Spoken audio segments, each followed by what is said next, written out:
Hello and welcome back to GP Video Podcast by Nadia.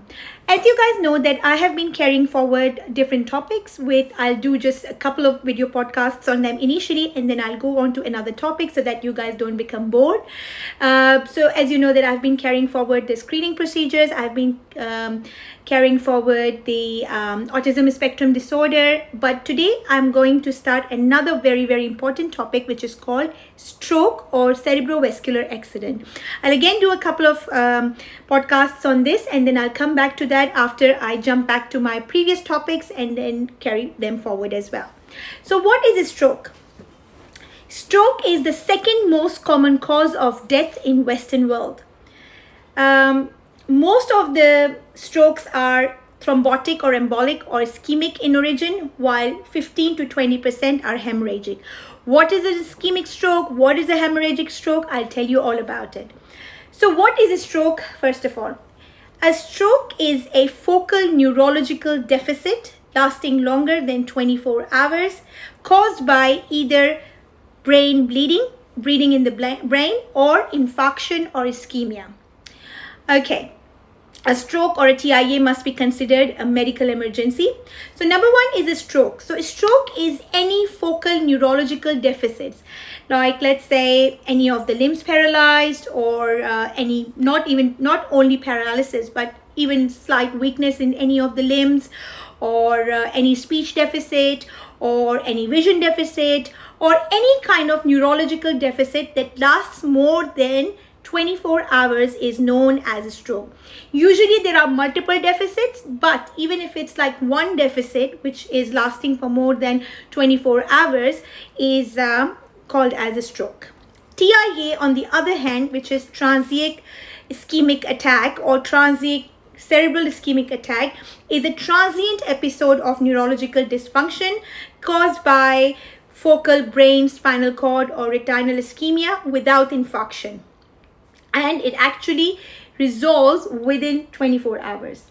So stroke is any focal neurological deficits, either one or a combination, more than 24 hours, while transient ischemic attack is usually we term it as mini stroke. It actually lasts, the symptoms last less than 24 hours and they are resolved within 24 hours, but they have had happened within those 24 hours. So stroke and TIA. Then stroke, there is another term called stroke in evolution. What is that? An enlarging neurological deficit, presumably due to infarction, which increases over 24 to 48 hours. So you initially had one small neurological deficit, but now you're having more, or the intensity of that neurological deficit is increasing. For example, you just had a weak limb, but now it's gonna go towards the paralysis of the limb. So that is called stroke in evolution. Number one is a stroke, number two is transient ischemic attack, and number three is a stroke in evolution.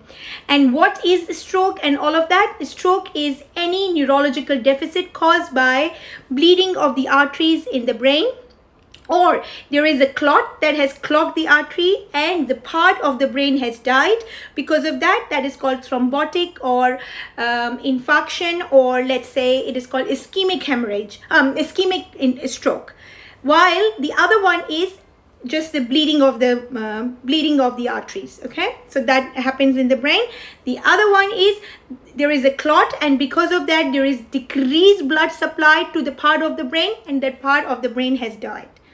So it's called ischemic or thrombotic or embolic, while the other one is the hemorrhagic. So there are two kinds of mechanisms of causing a stroke. As I said, stroke is the second most common cause of death in the Western world. So let's just talk about the modifiable risk factors for cerebrovascular disease. What are the risk factors for stroke? So the risk factors for stroke are, number one, atrial fibrillation. It is a cardiac condition in which your heart beats faster than normal, and it goes into fibrillation. It's called atrial fibrillation. Because of atrial fibrillation, there are emboli lodged in the vessels which can go up in the brain and cause the blockage. So that's why people who have had atrial fibrillation are on blood thinners so that they don't form clots and these clots do not go to the brain and cause a stroke. So atrial fibrillation. Number two is high blood pressure. High blood pressure can cause these arteries in the brain to explode and have hemorrhagic stroke. Then we've got smoking. Smoking is one of the biggest risk factors for stroke, increasing age, and type 2 diabetes mellitus, or even type 1 diabetes mellitus. So any sort of diabetes mellitus. So again, you can see that metabolic syndrome plays a very important part in here. High blood pressure and high sugar levels or diabetes mellitus are two of the most important risk factors for stroke. Apart from that, atrial fibrillation, smoking, and age. So as I said, that stroke is actually the second most common cause of death in the Western world. In Australia, it is the third most common cause of death. About 1/3 of people who have a stroke will die within 1 month. 1/3 of people who have a stroke will die within 1 month. Then what is important that I would like to tell you here is what are the differential diagnoses. So differential diagnosis could be migraine, syncope, seizure, cerebral tumor, and other space occupying lesions.